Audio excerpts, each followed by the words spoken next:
Hello everyone, आप सभी का स्टार कैरियर इंस्टीट्यूट के ऑनलाइन प्लेटफॉर्म पर मैं आपका फिजिक्स टीचर प्रदीप कुमार सिंह हार्दिक स्वागत करता हूं। बच्चों, पिछले पार्ट तक हमने कूलम्ब्स लॉ और उसके वेक्टर रिप्रेजेंटेशन और उसका सुपरपोजिशन प्रिंसिपल यानी कि अध्यारोपण के सिद्धांत, कूलम्ब के नियम, उसका सदिश निरूपण और अध्यारोपण के सिद्धांत तक हमने पढ़ाई कर रखी है। बच्चों, अब हम इससे रिगार्डिंग न्यूमेरिकल्स को सॉल्व करने वाले हैं, ताकि हर जैसे जो टॉपिक हम पढ़ते जाएंगे उससे रिगार्डिंग यदि हम न्यूमेरिकल्स कर लेंगे तो हमारे कंसेप्ट और ज़्यादा स्ट्रांग हो जाएंगे।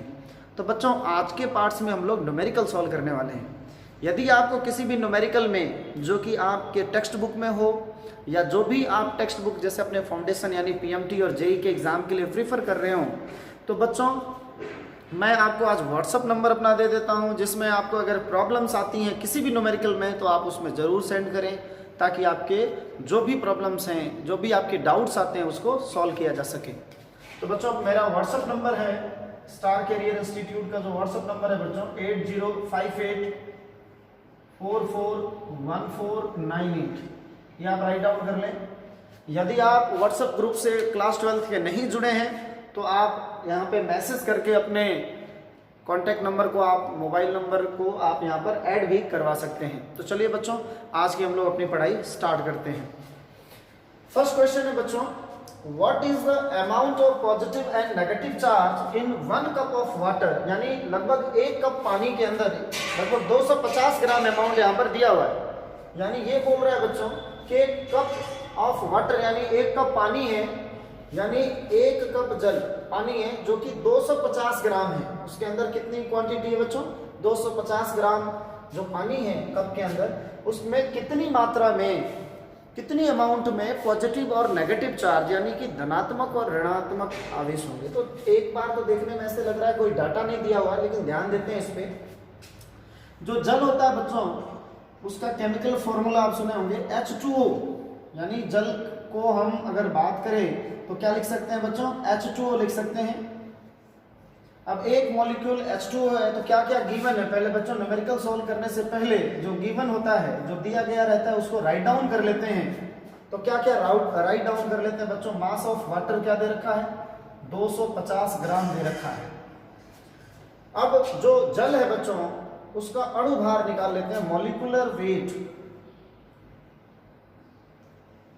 जो मॉलिक्यूलर वेट होगा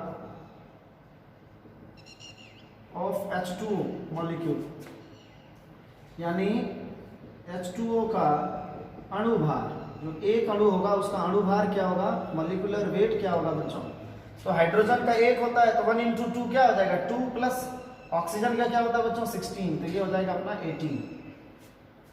साथ ही साथ कह रहा है, अब हमें ये पता चल जाए बच्चों कि अपने को मॉलिक्यूलर वेट पता चल गया, मास पता है कि वाटर मॉलिक्यूल जो इसके अंदर अवेलेबल है कप के अंदर वो कितने ग्राम है, 250 ग्राम है। हम सबसे पहले ये निकालेंगे कि जो 1 कप पानी है, 1 कप जो वाटर है बच्चों, इसके अणुओं की कितनी संख्या है, यानी H2O molecules, how many number of H2O molecules, यानी H2O की जो अणु की संख्या है वो कितनी है। तो आपके बेसिक कंसेप्ट आप अगर ध्यान रखें तो नंबर ऑफ मोल का एक कंसेप्ट पढ़े थे बच्चों, mass in gram upon molecular मास। साथ ही साथ पढ़े थे बच्चों नंबर ऑफ मोल का एक और कंसेप्ट था आपका कि नंबर ऑफ पार्टिकल्स या मॉलिक्यूल्स अपॉन एवोगैड्रो नंबर। ये दोनों ही अपने जो होते हैं वो मोल्स के इक्वल होते हैं, यानी नंबर ऑफ मोल की value small m upon capital M, mass in gram upon molecular weight. और यहाँ पर क्या होता है बच्चों? नंबर ऑफ मोल जब नंबर ऑफ पार्टिकल्स या number of molecules upon Avogadro number. तो यदि हम देखें लेफ्ट हैंड साइड इक्वल है तो राइट हैंड साइड आपस में इक्वल हो जाएगा, यानी आप कह सकते हो कि n अपॉन Na की जो वैल्यू है m अपॉन कैपिटल M के इक्वल है। तो कैपिटल M की जो वैल्यू होगी, नंबर ऑफ मॉलिक्यूल्स की जो वैल्यू होगी वो मास इन ग्राम अपॉन मॉलिक्यूलर मास, और इनटू में क्या हो जाएगा बच्चों? एवोगैड्रो नंबर के इक्वल हो जाएगी। खासा इंपॉर्टेंट फॉर्मूला बन गया आपका। अगर आप यहाँ पर देखें तो मास इन ग्राम हमें दे रखा है, यानी नंबर ऑफ, आप यहाँ पे लिख सकते हैं number of H2O molecules, H2O अणुओं की संख्या,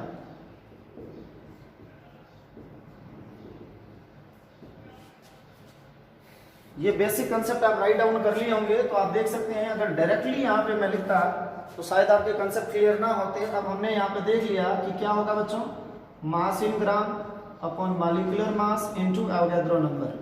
यहाँ वैल्यू पुटअप कर दें, मास इन ग्राम कितना है बच्चों 250 और मॉलिक्यूलर मास कितनी है 18 और एवोगैड्रो नंबर कितनी होती है 6.023 इंटू 10⁻23। ये हो गया अपना नंबर ऑफ मॉलिक्यूल्स। अब हम ये देख लेते हैं बच्चों number of electrons, number of electrons in H2O molecule. अब देखिए H2O जो अणु है बच्चों, H2O अणु में इलेक्ट्रॉन की संख्या, इलेक्ट्रॉन या प्रोटॉन की संख्या, इलेक्ट्रॉन की संख्या कितनी हो जाएगी बच्चों, जितने इलेक्ट्रॉन होते हैं उतने ही प्रोटॉन होते हैं, तो इलेक्ट्रॉन की संख्या निकाल लेते हैं।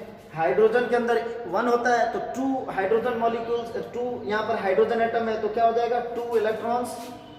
और ऑक्सीजन के पास कितने होते हैं बच्चों 8 इलेक्ट्रॉन, तो 2 + 8 कितने हो जाएंगे बच्चों 10 इलेक्ट्रॉन। यानी 1 H2O मॉलिक्यूल में कितने इलेक्ट्रॉन होते हैं 10 इलेक्ट्रॉन। तो नंबर ऑफ H2O मॉलिक्यूल्स अपने को पता है। अब यहां से अपने चार्ज की वैल्यू निकाल सकते हैं कि टोटल कितनी चार्ज होगी। अब क्वांटाइजेशन ऑफ चार्ज में बच्चों हमने देखा था कि Q = क्या होती है Ne होती है। Q की जो वैल्यू होती है बच्चों अपनी वो किसके इक्वल होती है Ne के इक्वल होती है। तो यहाँ पे नंबर ऑफ मॉलिक्यूल्स कितने हो गए 250/18 इंटू 6.023 इंटू 10⁻23 इंटू 10e, क्योंकि एक मॉलिक्यूल में कितने इलेक्ट्रॉन है 10 इलेक्ट्रॉन है, इतने मॉलिक्यूल हैं तो उसमें कितने चार्ज हो जाएगा 10e के इक्वल हो जाएगा। अब e की वैल्यू कितनी होती है बच्चों, e की वैल्यू पुट कर देंगे यहाँ पे 1.6 इंटू 10⁻⁻19। तो अब आप यहाँ पर देख सकते हैं ये वैल्यू अगर इसको सॉल्व आउट करें हम लोग तो कैसे सॉल्व आउट करेंगे, यहाँ पे देख लीजिए 250/18 इंटू 6.023 इंटू 10 से अगर हम इसमें मल्टीप्लाई करते हैं तो ये हो जाएंगे बच्चों 16 और 10⁻23 है, 23 में से 19 जाएगी तो 10⁴। अब इसको आगे सॉल्व करें Q = इसको मैं रफ कर देता हूं। तो यहां पर देखेंगे आप कि 2 9 18 और 2 8 16 और यहां से 10 जो है बच्चों हम इसमें ऐड कर देते हैं तो ये हो गया 25 इंटू 8/9 और ये हो गया इंटू 10⁻1 और जाके 10 और ऐड हो जाएगा इसमें तो 10⁻⁴ क्या हो जाएगा बच्चों 5। तो ये हो जाएगा 25 8 कितनी होती है बच्चों 200 अपॉन में क्या हो जाएगा 9 और इनटू में है यहाँ पर 6.023 इंटू 10⁵। अब 20 और मिल गया, 20 और जाके इस 5 में ऐड हो जाएगी तो क्या हो जाएगी वैल्यू 2 इंटू 6.023 इंटू 10⁻⁷/9। न्यूमेरिकल्स करते समय इन्हीं बातों का आपको ध्यान रखना है कि जल्दीबाजी में डिवाइड और मल्टीप्लाई ना करें, इजी फॉर्मेट में क्वेश्चंस को बच्चों सॉल्व करना चाहिए। जैसे देख लीजिए विदाउट ज्यादा कटिंग के आप इसको इजी फॉर्मेट में ले आए। अब इसमें आप इसको मल्टीप्लाई कर लीजिए और 9 से डिवाइड कर लीजिए, आपका कैलकुलेशन इजी हो जाएगा। तो ये हो जाएगा बच्चों Q की वैल्यू अपनी 2 3 6 2 2 4 और 2 की 0 में मल्टीप्लाई करोगे तो 0.26 क्या हो जाएगा 12 अपॉन में हो जाएगा बच्चों 9 इंटू 10⁻⁷। तो अब अपनी Q की वैल्यू अगर डिवाइड करें यहाँ पे, फिर भी आप जल्दीबाजी में डिवाइड ना करें, इजी फॉर्मेट में आप डिवाइड कर सकते हैं 12.046 और यहां से 9 से डिवाइड करें आप तो 9 1 9 3 पॉइंट लग जाएंगे, यहाँ पे 0 आ जाएंगे, 9 3 27 फिर 3 4 9 3 27 और आगे सॉल्व करना चाहें तो करें, नहीं तो यहाँ तक राइट डाउन कर लें आप। तो ये हो जाएगी अपनी 1.33 इंटू 10⁻⁷ कूलम। इतना ही बच्चों पॉजिटिव चार्ज होगा और इतना ही नेगेटिव चार्ज होगा, क्योंकि उतना ही उसके अंदर इलेक्ट्रॉन और प्रोटॉन होंगे। तो इस तरीके से हमने ये सॉल्व किया कि 1 कप ऑफ वाटर हो बच्चों, तो उसके अंदर चार्जेस कैसे निकालेंगे। तो सबसे पहले हम नंबर ऑफ H2O मॉलिक्यूल्स निकालेंगे, और 1 H2O मॉलिक्यूल्स में बच्चों 10E होता है, 10E के इक्वल चार्ज होता है, 10 इलेक्ट्रॉन्स उसके अंदर पाए जाते हैं, तो उसे हम मल्टीप्लाई कर देंगे 10E से नंबर ऑफ H2O मॉलिक्यूल्स में, तो अपना टोटल चार्ज फाइंड आउट हो जाएगा, और वैल्यू कितनी आ जाएगी 1.33 इंटू 10⁷ कूलम। चलिए अब बच्चों हम लोग नेक्स्ट न्यूमेरिकल। तो बच्चों क्वेश्चन है अपना, the force between two charges placed in vacuum is 18 Newton if dielectric plate of thickness 1 millimeter and dielectric constant 6 is placed between the charges, then what will be the force between them। मतलब आप समझ रहे होंगे कि निर्वात में दो बिंदुवत आवेश रखे हुए हैं बच्चों। हिंदी में बता देता हूं मैं एक बार, हिंदी मीडियम के बच्चों के लिए। निर्वात में रखे दो बिंदुवत आवेशों के मध्य जो बल लग रहा है बच्चों वो 18 न्यूटन है। यदि 1 मिलीमीटर मोटाई की तथा 6 परा वैद्युतांक वाले एक कांच की पट्टिका इन आवेशों के मध्य रख दी जाए तो बल का मान ज्ञात कीजिए। जैसे मान लीजिए दो चार्ज है यहाँ पे, एक सपोज कर लीजिए Q1 है और ये सपोज कर लीजिए क्या है Q2 है, और इनके बीच में कोई यहाँ पर पट्टिका मान लीजिए रख दी गई है। तो पहले जब ये पट्टिका नहीं रखी गई है तब जो फोर्स है बच्चों तब अपना है 18 न्यूटन, तब इसके बीच वैक्यूम है या फिर एयर है, तो उस समय इसकी फोर्स इनके बीच क्या है 18 न्यूटन। अब जब इनके बीच में बच्चों जब हम पट्टिका रख दे रहे हैं तब जो फोर्स है वो क्या होगी ये पूछा जा रहा है। जब इस कांच की पट्टिका की डाइलेक्ट्रिक कांस्टेंट यानी एप्सिलॉन आर रिलेटिव परमिटिविटी आपेक्षिक विद्युतशीलता का मान दे रखा है 6, तो क्या होगी। तो चलिए बच्चों इस कंसेप्ट को समझते हैं कि क्या फर्क पड़ेगा इन कांच की पट्टिका को रखने से, इसको हम समझ लेते हैं। तो हमने देखा कि जो दो चार्जेस है बच्चों Q1 और Q2, जब ये एयर और वैक्यूम में रख दिए गए हैं बच्चों तो इनके जो बीच का जो फोर्स है बच्चों वो है 18 न्यूटन। अब इन्हीं चार्जेस के बीच, इन्हीं चार्जेस Q1 और Q2 के बीच 1 मिलीमीटर थिकनेस की एक कांच की पट्टिका रख दी गई है जिसके डाइलेक्ट्रिक कांस्टेंट यानी एप्सिलॉन आर का मान दे रखा है बच्चों 6। अब एक फॉर्मूला देखते हैं। जब एयर और वैक्यूम के लिए बच्चों हमने फॉर्मूला पढ़ा था एफ की वैल्यू, तो क्या था अपना 1/4 pi epsilon not Q1 Q2 upon R square. Coulomb के नियम में बच्चों आप अच्छे तरीके से देख लिए थे। अब किसी मीडियम के लिए किसी माध्यम की उपस्थिति में क्या पढ़े थे, जब कोई मीडियम होता है तो उसमें पढ़े थे अपने 1/4 pi epsilon Q1 Q2 upon R square. बच्चों एप्सिलॉन की जो वैल्यू होती है वो होती है epsilon not into epsilon r के। तो अब यहां पर हम आगे इसी को लिख सकते हैं 1/4 pi epsilon not into epsilon r. Epsilon को क्या लिख सकते हैं epsilon not into epsilon r Q1 Q2 upon R square. ये हो गया सेकेंड इक्वेशन। अब सेकेंड अपॉन फर्स्ट से हम देखेंगे Fm अपॉन F किया जाए तो वैल्यू अपनी कितनी आएगी 1/4 pi epsilon not epsilon r Q1 Q2 upon R square upon में है बच्चों 1/4 pi epsilon not Q1 Q2 upon R square. ये पूरी वैल्यू से यहाँ पे कैंसल आउट हो जाएगा, नीचे हो जाएगा 1/R स्क्वायर यानी 1/एप्सिलॉन R, ये बच जाएगा। ये वैल्यू हो गई Fm अपॉन F की वैल्यू 1/एप्सिलॉन R के इक्वल। तो यहाँ पे हम राइट डाउन कर लेते हैं। अब अपने Fm अपॉन F की जो वैल्यू है वो किसके इक्वल है, Fn अपॉन F की वैल्यू 1/एप्सिलॉन R के इक्वल है।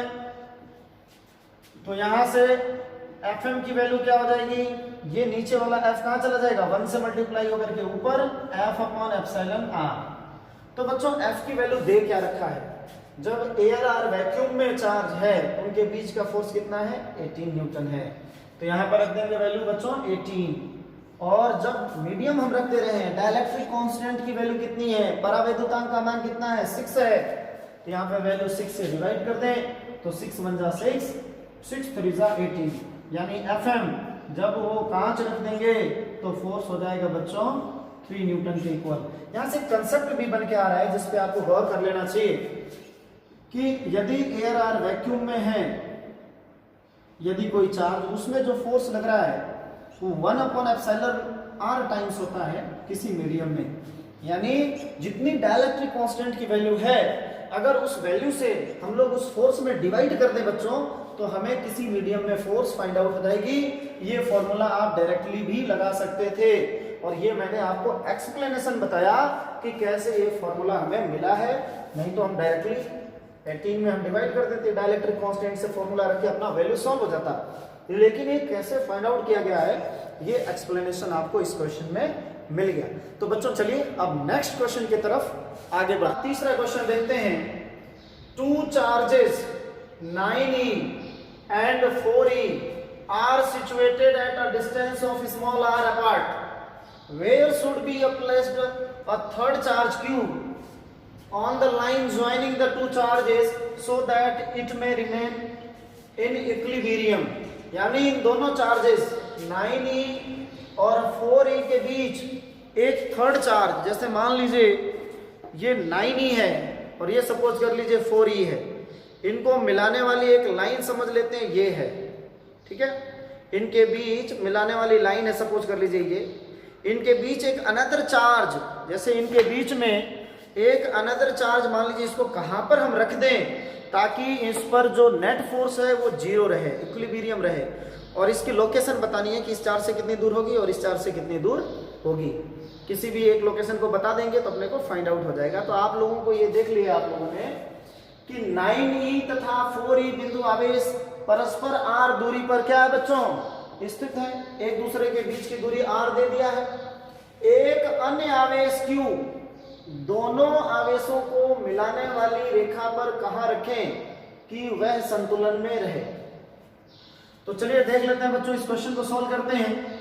यहां मान लीजिए A पॉइंट पे बच्चों 9e चार्ज है और B पॉइंट पे बच्चों 4e चार्ज है, 4e आवेश है। इनके बीच की जो डिस्टेंस है वो स्मॉल r है, इनके बीच की डिस्टेंस कितनी है वो स्मॉल r है। एक थर्ड चार्ज q है, सपोज कर लो उसको यहाँ पर पॉइंट C पे हमने रख दिया q चार्ज। तो अब जब ये r है तो A से C की डिस्टेंस हम सपोज कर लेते हैं x है बच्चों, तो ये वाली डिस्टेंस कितनी हो जाएगी बच्चों अपनी r माइनस x, कितनी हो जाएगी r माइनस x हो जाएगी। अब यहाँ पर ध्यान दीजिए 9e की वजह से इस पे जो फोर्स लग रहा है बच्चों वो F लग रहा है और 4e की वजह से जो इस पर फोर्स लग रहा है वो अपनी वेक्टर F डैश लग रहा है, सपोज कर लीजिए।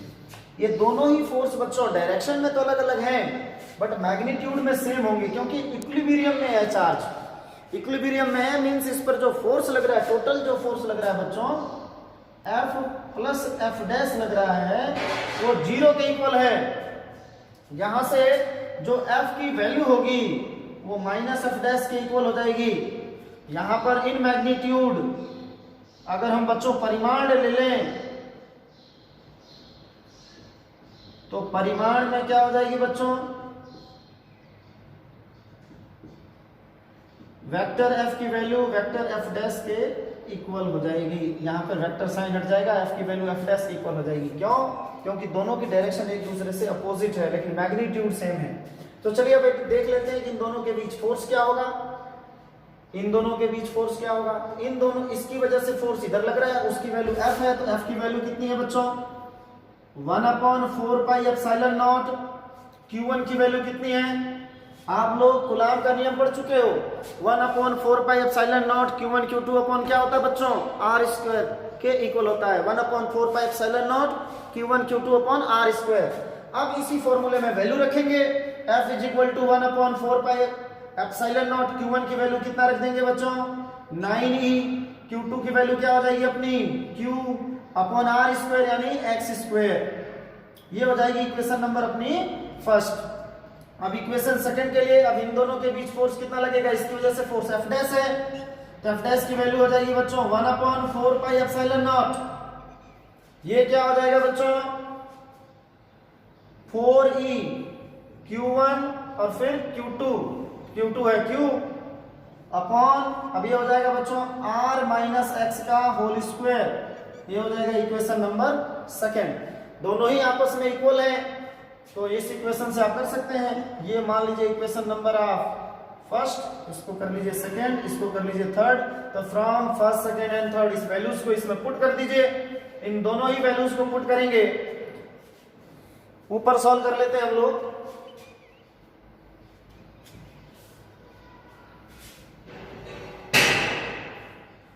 तो वैल्यू हो जाएगी बच्चों अपनी, यहां पे पुटअप करने के बाद f की वैल्यू f डैश की इक्वल है तो 1/4 pi epsilon not 9e into q upon x square is equal to हो जाएगी 1/4 पाई एप्सिलॉन नॉट। अब यहां वैल्यू क्या है 4e into Q, 4e into q upon r minus x का होल स्क्वायर। बच्चों साइड में वर्क चल रहा है जिसकी वजह से आपको साउंड में हो सकता है थोड़ी प्रॉब्लम आ रही है, तो ये आप थोड़ा कोऑपरेट कर लेंगे क्योंकि साइड में कंस्ट्रक्शन वर्क की वजह से थोड़ी बहुत साउंड में प्रॉब्लम हो सकती है आपको। तो यहाँ पर हम फिर से कंसीडर करते हैं 1/4 pi epsilon not 9e into q upon x square, इसकी वैल्यू इक्वल हो गया 1/4 pi epsilon not 4e q upon r minus x का होल स्क्वायर। इससे वैल्यू क्या हो जाएगी कैंसिल आउट, q से बच्चों q कैंसिल आउट, e से e कैंसिल आउट। ये हो गया 9 upon x square is equal to 4 upon r minus x का होल स्क्वायर। अब दोनों तरफ वर्गमूल ले लीजिए बच्चों, by taking square root, by taking square root, वर्गमूल लेने पर, वर्गमूल लेंगे तो बच्चों क्या हो जाएगा 9 का स्क्वायर रूट क्या हो जाएगा बच्चों, पॉजिटिव साइन लेते हैं 3, ये हो जाएगा बच्चों x, ये हो जाएगा बच्चों 4 का स्क्वायर रूट क्या हो जाएगा 2 और ये हो जाएगा अपना r माइनस एक्स। अब चलिए इसको आगे सॉल्व कर लेते हैं। तो ये अपनी वैल्यू हो जाएगी, इधर क्रॉस मल्टीप्लीकेशन कराएं तो 3 की r में होगी तो 3r minus 3x is equal to 2x। तो बच्चों 3x इधर जाएगी तो क्या हो जाएगा 2x plus 3x is equal to 3r, ये 5x इज इक्वल टू क्या हो जाएगी 3r, x is equal to हो जाएगा 3r अपॉन 5। ये अगर सेंटीमीटर में होगा तो सेंटीमीटर में आ जाएगा, मीटर में होगा तो मीटर आ जाएगा। यहाँ यूनिट जो भी आप दिया रहेगा न्यूमेरिकल्स में आपके, अगर सेंटीमीटर में होगी तो डिस्टेंस सेंटीमीटर में आएगी, मीटर में दिया होगा तो मीटर में आएगी। अगर यूनिट आपके क्वेश्चन में दे रखा तो यूनिट लगाना आप बिल्कुल नहीं भूलेंगे बच्चों, क्योंकि फिजिक्स में यूनिट लगाना खासा इंपॉर्टेंट होता है। तो चलिए आपने ये देख लिया कि यहाँ पे जो अपना चार्ज ए पे 9e था, बी बच्चों यहाँ पर जो 4e था, यहाँ सी हमने क्यू रखा था, यहाँ से x डिस्टेंस लिया था तो x की वैल्यू कितनी आ जाएगी 3r अपॉन 5। अब r की जो भी वैल्यू गिवन होगी यहाँ पे पुट अप करके आप वैल्यू फाइंड आउट कर सकते हैं। तो एक कॉमन न्यूमेरिकल था जिसके जरिए कंसेप्ट निकल गया कि अगर कोई दो चार्जेस दिया है, इसके बीच में कोई अनदर थर्ड चार्ज रख दें तो कैसे हम डिस्टेंस को फाइंड आउट करते हैं, और ताकि वो इक्विलिब्रियम में भी रहे। कंडीशन दे रखा था कि इक्विलिब्रियम में है, यानी इसकी वजह से जो फोर्स लगेगा इधर की ओर, इसकी वजह से जो फोर्स इधर की ओर लगेगा, दोनों मैग्नीट्यूड में इक्वल होंगे बट डायरेक्शन अपोजिट होगी, इसलिए एक दूसरे को कैंसिल कर देंगे। और इसी कंसेप्ट का यूज करते हुए हमने ये न्यूमेरिकल सॉल्व कर लिया। तो बच्चों आप अपने नोट्स बनाते रहें, साथ में आगे बढ़ते रहें, और इसी के साथ आज का अपना लेक्चर मैं समाप्त करता हूँ। जय हिंद, जय भारत।